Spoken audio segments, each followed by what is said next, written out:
காலையில காப்பி குடிக்கணும் அப்படின்னு ஒரு எண்ணம் தோன்றுகிறது. அருகில் உள்ள காப்பி கடைக்கு போறீங்க. ஒரு ரூ. 10 நீட்டுறீங்க. ஒரு காப்பி வருகிறது குடிக்கிறீங்க. ஆனால் பிரபஞ்சம் ஏதோ ஒரு வகையிலே நீங்கள் அந்த காப்பிய குடிக்கணும்னு ஆசைப்பட்டதுனால ஒரு ரூ. 10க்கு ஒரு வருமானத்த தருது. எத்தனையோ பல 100 கிலோமீட்டர் தள்ளி அதன் மூலப்பொருட்கள் ஒவ்வொன்றும் உருவாகின்றன வெவ்வேறு இடங்கள்ல.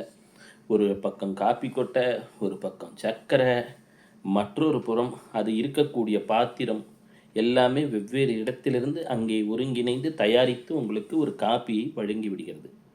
பிரபஞ்சம் நாம் அறியாத நிலைகளிலும் நமக்கு ஏதோ ஒரு வகையிலே உதவுவதற்காக இயங்கிக் கொண்டிருக்கிறது. பல்வேறு இடர்பாடுகள். எனினும் ஹனுமான் ராமரும் சீதையும் இணைந்து விடுவார்கள் என்று நம்பி மனதிலே கற்பனை செய்கிறார்.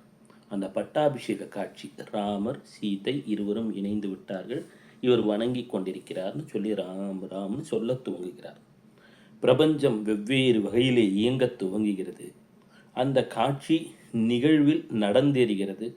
இவரும் அந்த பட்டாபிஷேகத்தை கண்டு வணங்குகிறார். உங்களுக்கும் வெற்றி வந்துவிட்டது.